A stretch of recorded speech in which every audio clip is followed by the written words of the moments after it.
Allah mudah-mudahan ya kita dapat amalkan itu. Kemudian masih ada hubungannya dengan syaitan, ya, dengan syaitan.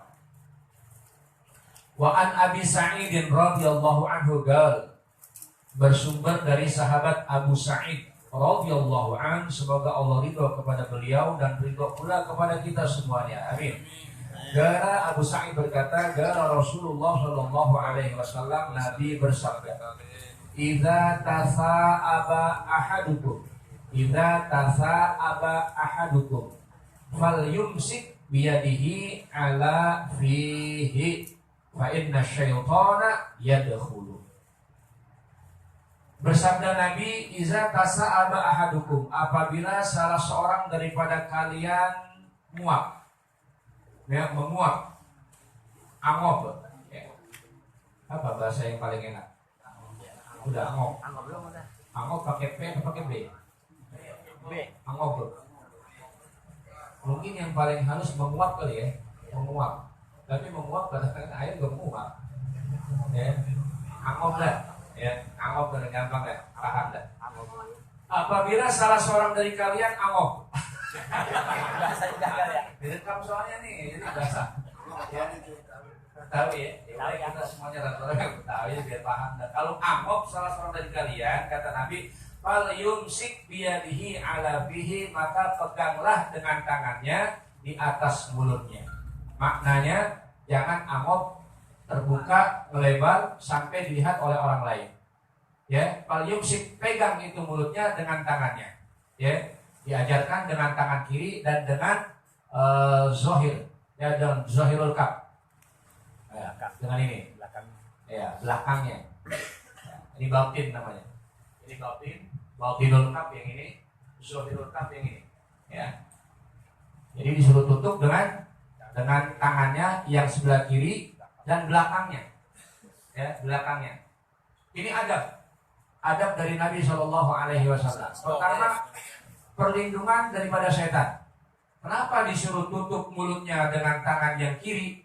Fa inna syaitana yadkhulu. Karena apabila orang angop, orang menguap, fa inna syaitana yadkhulu, maka setan masuk ke dalam mulutnya tadi. Jadi membuka peluang buat masuknya syaitan. Kalau udah dari dalam, udah dah. Dia kuasain dah. Kalau dia kuasain, wah, bahaya.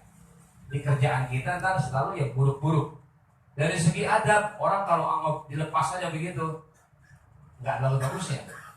Nggak bagus orang angop, apalagi sampai suaranya jelas kedengaran. Ini, jadi kalau ada yang masih begitu, ini kemungkinan dia belum dapat pelajarannya, atau sudah dapat pelajarannya, tapi saat itu ya dia lagi sibuk dengan yang lain, jadi nggak tahu.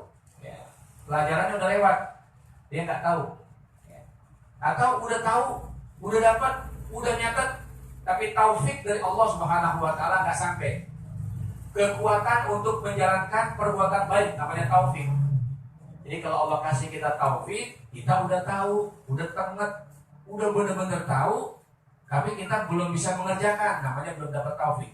Ya, baru dapat petunjuk, hidayahnya sudah ada, ilmu sudah dapat, tapi kekuatan untuk mengerjakan itu belum dapat, namanya kita belum dapat taufik.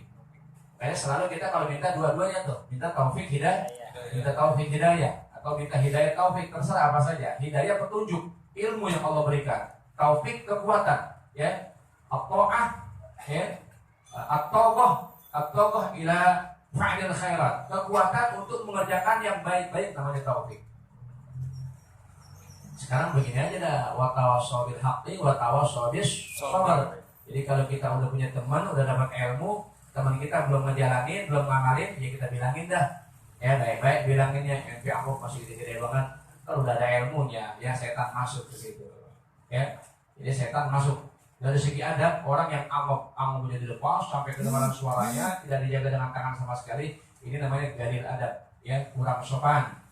Dari segi agama dipandang sangat buruk. Apalagi yang mengerjakan begitu adalah seorang ustadz atau kiai atau habib. Coba deh, orang biasa aja nggak bagus. Angop begitu dilepas tangannya, kencang suaranya, wah. Enak bapaknya suka. Dalam hadis, at-tasa'ubu minasyaitan wal itas minar rahman. Kata Nabi, nguap itu, angop itu datangnya sumbernya dari setan. Yang kita tiup, setan tiup kita sehingga ngantuk. Dari ngantuk itu lalu kita nguap, angop. Karena kita yang ngaji begini nih, ya, ditiup-tiupin nih. Memang kita tahu, udah a'udzubillahi samil alim minasyaitonir rajim. Aku berlindung kepada Allah, ya, yang Maha mendengar, yang Maha alim, Maha mengetahui dari godaan setan. Pokoknya kalau angop dulu aja, ya banyak caranya. Ya, kita ke kamar mandi, ya, kita basahin muka kita biar seger, ya. Atau seandainya angop juga selalu tutup dengan tangan kiri kita, tutup dengan tangan kiri. Jangan udah kagak ditutup, madepin ke orang. Waduh. Jengkol lagi. Habis makan jengkol lagi. Jengkolnya dari joglo lagi. Waduh. Jengkol joglo soalnya mantap. Udah pernah dijamu jadi tahu. At-tasa'ubu minasyaiton wal itos minar rahman. Angop-nguap itu sumbernya dari setan. Ya. Wal itos minar rahman. Sementara itos, bebangkis, bersin minar rahman itu dari Allah yang bersifat rahman. Jadi orang kalau itos, kalau bangkis tandanya sehat. Orang kalau bangkis sehat, ya. Tapi jangan lebih dari 3 kali. Kalau bangkis lebih dari 3 kali ada sesuatu yang beda, ya, pilek dan sebagainya. Kalau tiba-tiba kita bangkis, haksim, itu minar rahman. Allah sayang sama kita. Jadi urat-urat yang ada di badan kita disuruh bergerak semuanya. Dalam keadaan letih, lemes, ngantuk, coba bangkis.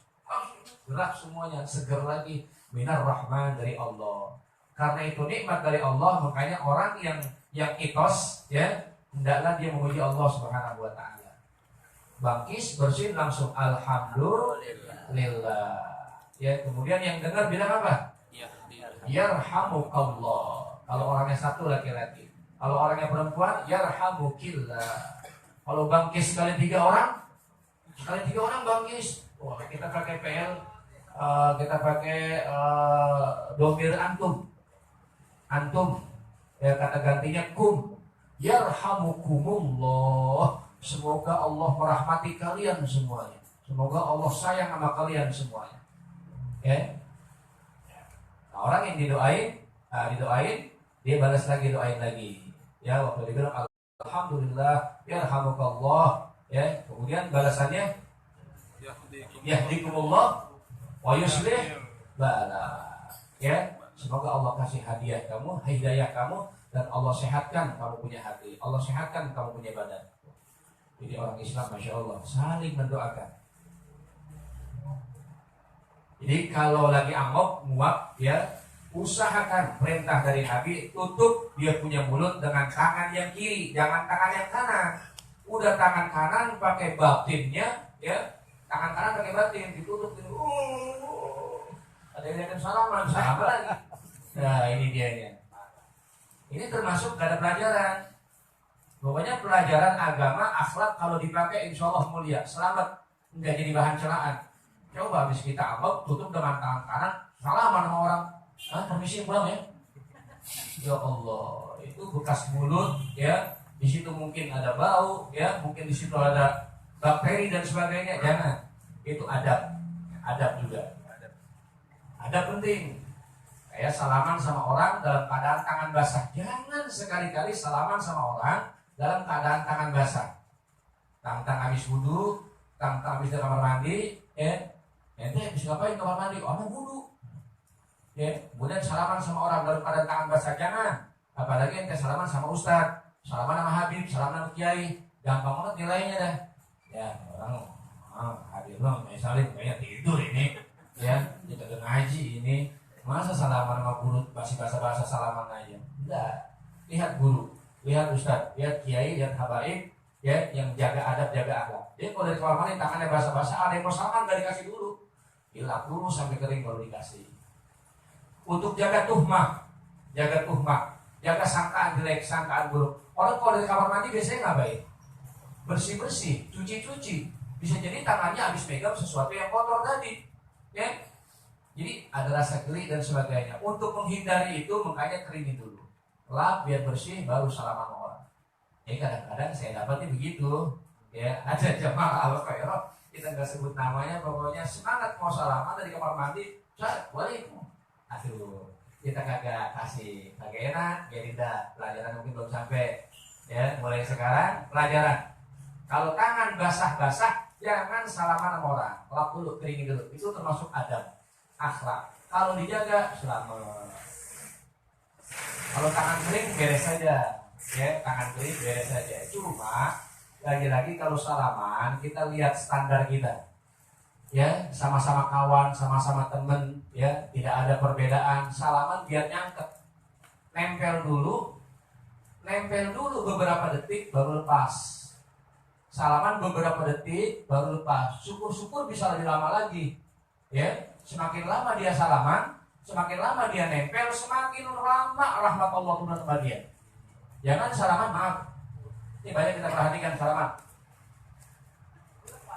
Nah, jadi nempelnya pun cuma sepersekian detik, kemudian pakai ditarik. Antum jangan contoh habaib yang narik tangannya ketika dicium. Dia tangannya mau dicium, dia tarik. Karena dia beranggapan bisa jadi ini wali, bisa jadi ini orang alim, bisa jadi orang soleh. Makanya kesembarangan dia kasih. Loh. Tapi kalau dia tahu, ini muridnya. Ya, ini muridnya, ini temannya, sahabatnya, ya, yang dia tahu mengagungkan dia kasih biasanya, dia kasih, tidak masalah. Nah kita, ustadz bukan, kiai bukan, habib bukan, salaman pakai ditarik, jangan. Emang dia mau cium tangannya, teh? Enggak. Ah, salaman biar nyangkut, biar nempel. Ya syukur-syukur ada sekian detik, baru lepas. Ini pelajaran yang kalau tidak dibilangi, ya maaf, nggak tahu. Kalau nggak tahu nanti kita salah dulu. Jadi begitu, ya. Kalau salaman sama orang yang lebih tinggi, ya, kayak guru kita, ada habib kita, ya, kita cium, usahain.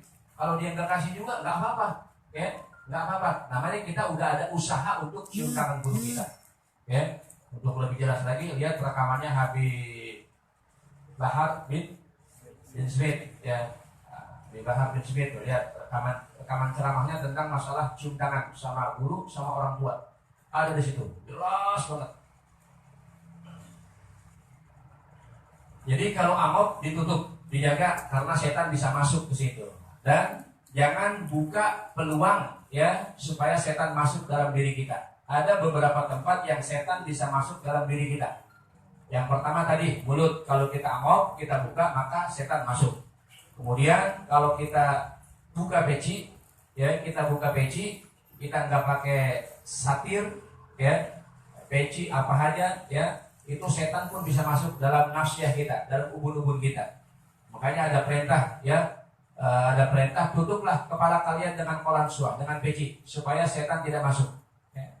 Nah, orang sekarang pakai akal-akalan, ya, orang sekarang pakai akal-akalan. Itu hadis, itu berita bohong katanya. Setan mah jangan kata pakai peci, ya, jangan pakai yang halus, pakai helm lagi, tapi setan bisa masuk, ya, karena setan kan sifatnya udara, dia bisa masuk dalam pori-pori, ya, jadi perintah itu nggak benar katanya.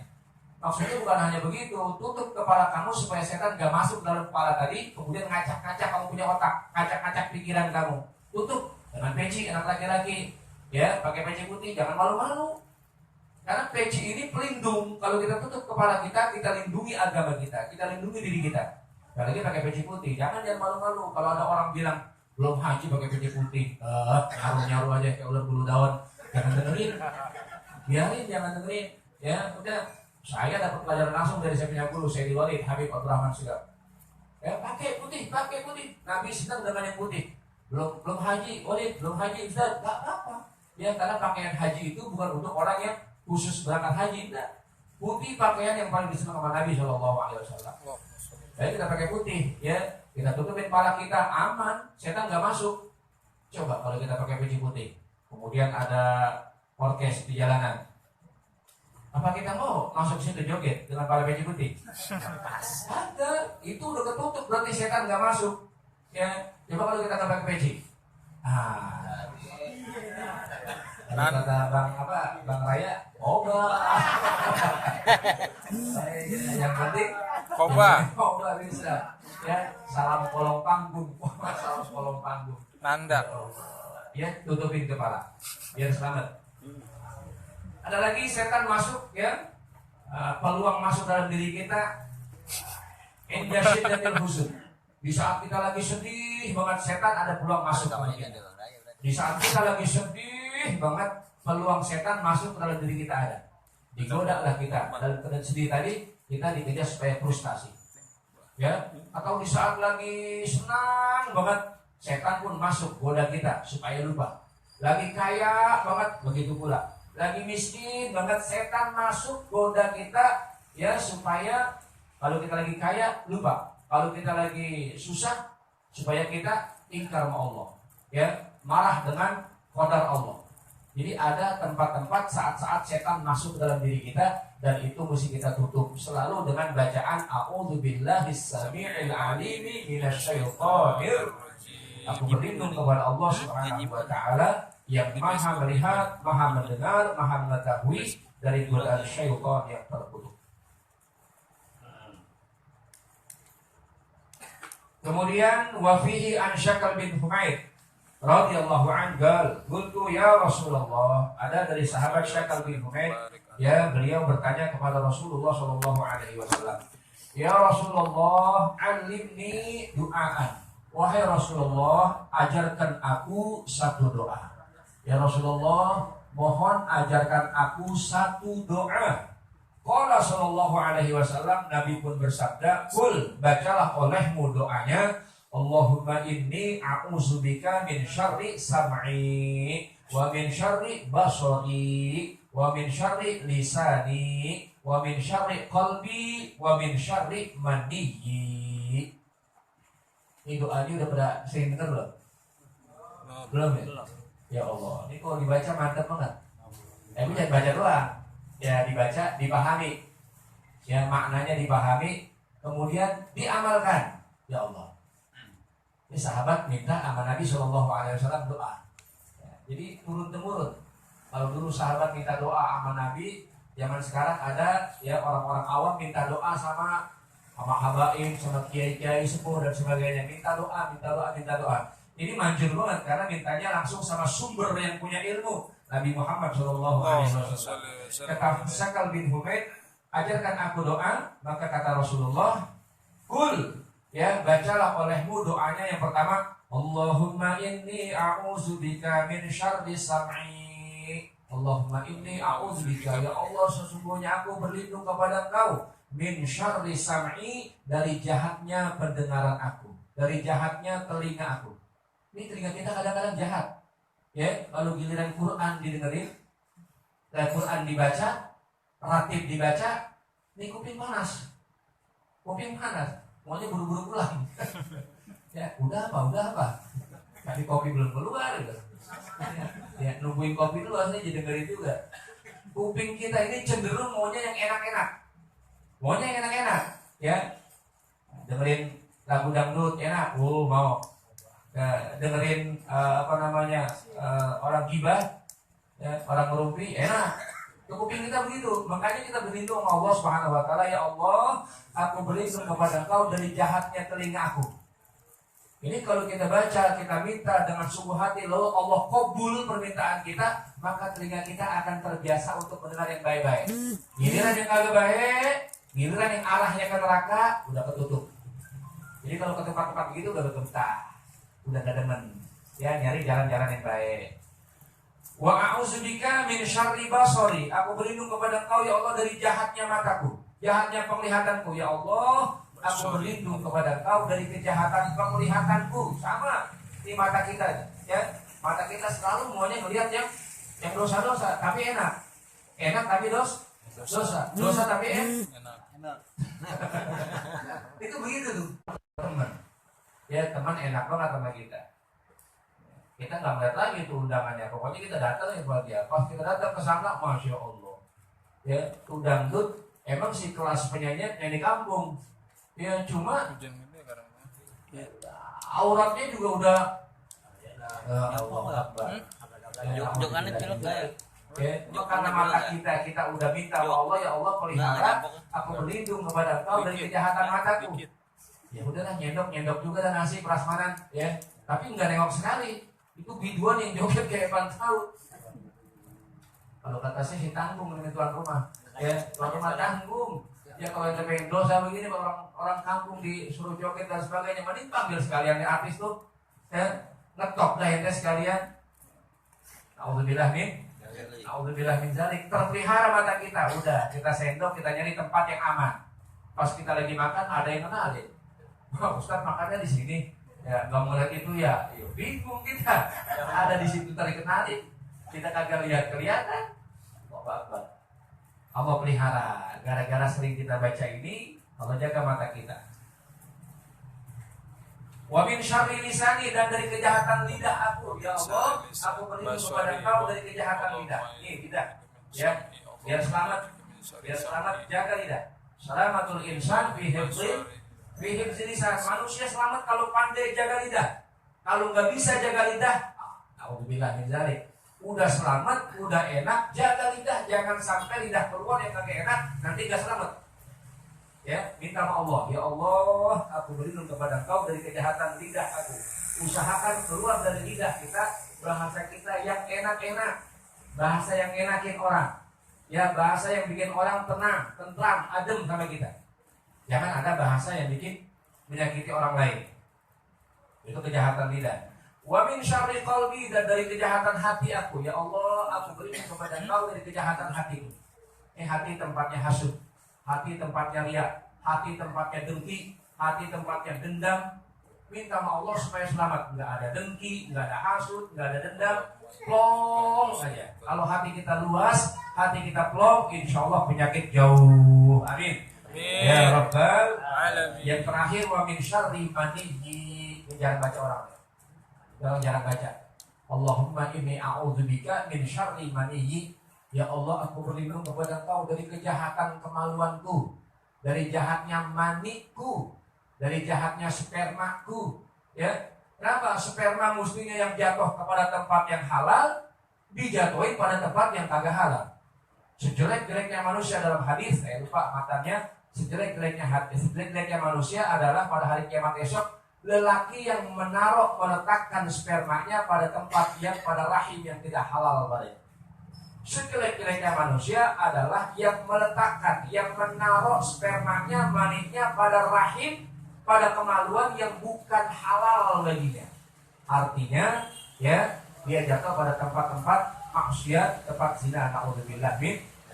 Kita jaga kemaluan kita, ya, mudah-mudahan kita diberikan keselamatan dunia sampai akhirat. Amin ya Rabbal Alamin. Ini saja, mudah-mudahan manfaat buat kita sekalian. Amin ya Allah ya Rabbal Alamin. Rabbi zidna ilma.